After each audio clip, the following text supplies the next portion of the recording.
This is not a drill. What's the most resilient parasite? An idea. A single idea from the human mind can build cities.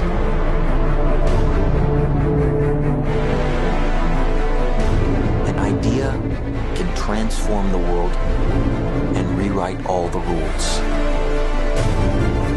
Which is why I have to steal it. He's hiding something and we need to find out what that is. We gotta break out of here. Give him the kick.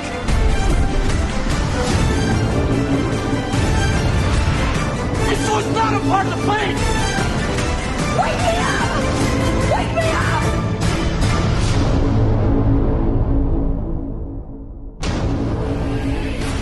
I know we have still not shattered that highest and hardest glass ceiling, but someday someone will, and hopefully sooner than we might think.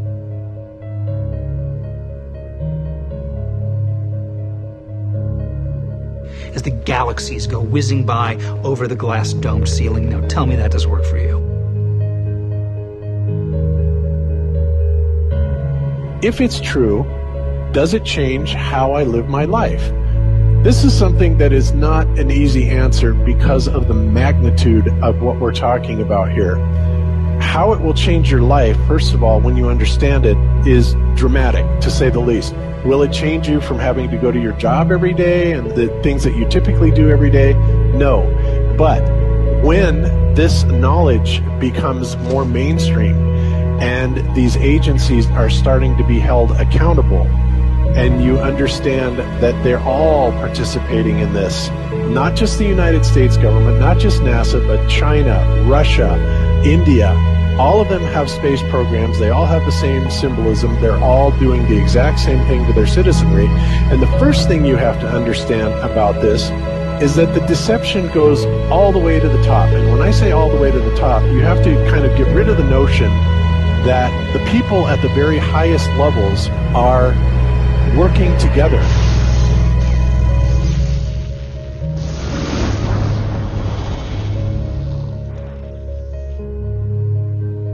Why would they do this? Why are they trying to hide the fact that we are on an infinite plane or on a flat earth rather than a ball? Well, if you isolate people into the idea that they're on a blue marble that's in the middle of a universe that is really insignificant and there's thousands or millions and billions of other worlds and possibly other civilizations, that makes most people think that we are insignificant and that we did actually come about as some sort of an accident.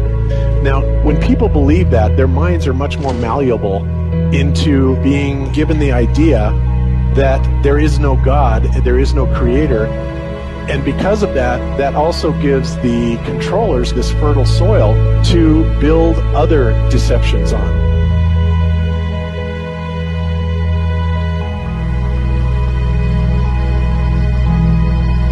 Why do you think that Truman has never come close to discovering the true nature of his world until now? We accept the reality of the world with which we're presented. It's as simple as that. It's about total control, mental, physical, spiritual, every way, shape, form possible. You have to remember how big of a conspiracy this is. This isn't talking about just the JFK thing or isn't talking about just 9/11. It's on an umbrella kind of system to where it is the biggest deception that there is. It actually exposes every other deception, and nothing else brings down the power of the elite because it really exposes education, science, the economy, television, museums, universities. Think of all the things that have been fooled. I feel worse for the people that are out there building satellites, the people that are out there actually working for these space agencies, the people out there teaching in schools as professors, because they would all come to the conclusion eventually, once this gets out, that they've all been contributing to the lie. Why do you believe what you believe? Prove it without using NASA or any other space agency. the government or military of any country in the world. Why would I say that? NASA has been proven to be liars time and time again. I could spend a whole weekend here showing you the lies of NASA. How many of you believe your government is 100% honest and can be trustworthy? And how many of you know the military answers to their government? Okay, so if those three sources are all proven liars, why would you trust them? Fool me once, right? Shame on you. Fool me twice, shame on me. I say, continue to believe pathological liars and you're an idiot.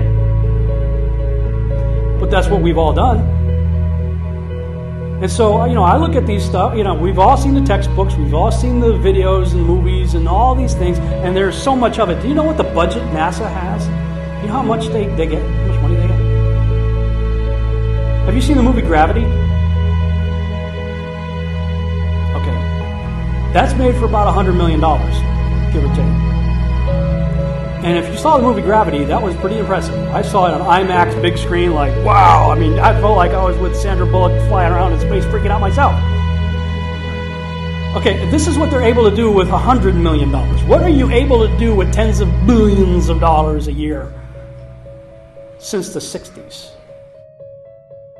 Now, in my opinion, we're being lied to not only about the shape of the Earth, we're being lied to about the very nature of reality itself. In 1954, Admiral Richard Byrd, a highly decorated naval officer, conducted an interview where he alluded to the idea that there may very well be land beyond the poles. Admiral Byrd, you've been to both the North Pole and the South Pole. Is there any unexplored land left on this Earth that might appeal to adventurous young Americans? Yes, there is. But strangely enough, there's left in the world today an area as big as the United States that's never been seen by a human being. And that's beyond the pole, on the other side of the South Pole, from Middle America. And I think it's quite astonishing that there should be an area as big as that unexplored. That's a tremendous So challenge. there's a lot of adventure left down at the bottom of the world. Well, Admiral, do you hope to see that? We don't know. That's the big problem. We don't know where we are. Okay? That's what we're all trying to figure out here.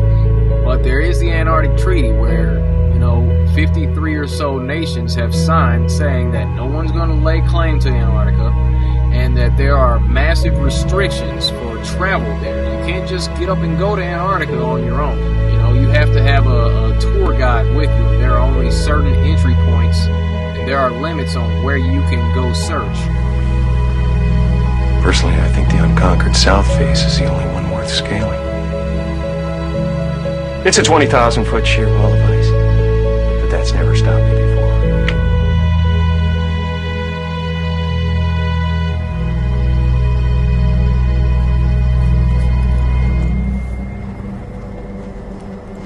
Welcome.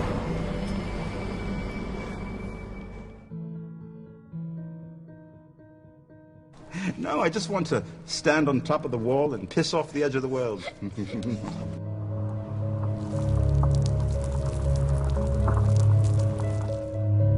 What difference does it make? What difference does it make? Yeah, that's their favorite line. Got a lot of people, what difference does it make? You can't figure out what difference it makes?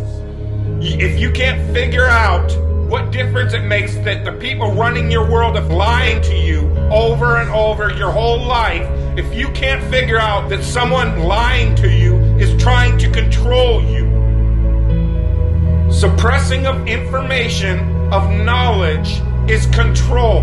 Deception of information and knowledge is a form of control. So what difference does it make?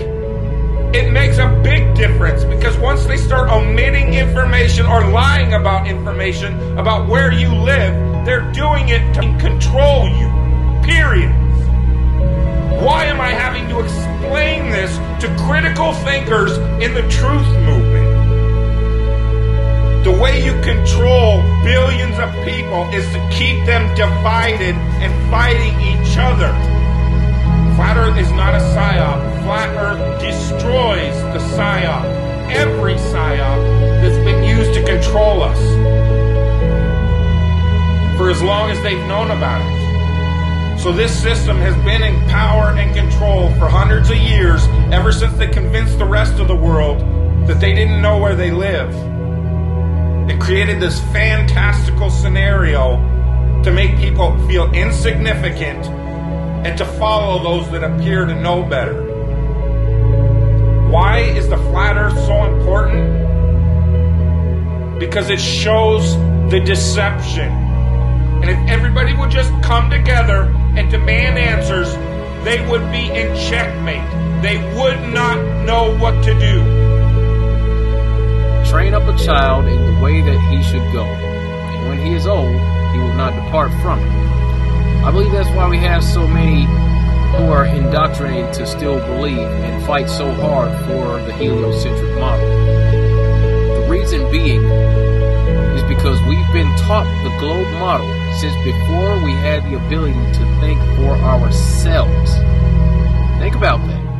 Before you could think for yourself, before you could form rational thought, you've been taught that you live on a spinning ball, although your five senses tell you something totally different. Our senses tell us that the earth is flat and stationary, that the sun and moon and the stars rotate above us just as we see, that they make their annual cycles in such a way that we can calculate days, months, and years of the passage of time, just like in Scripture. The earth in itself works like a well-designed timepiece, and we all know that any timepiece that we can think of has a designer. What if the lie is to hide the existence of that designer? What if they're lying to us about this because they're hiding God?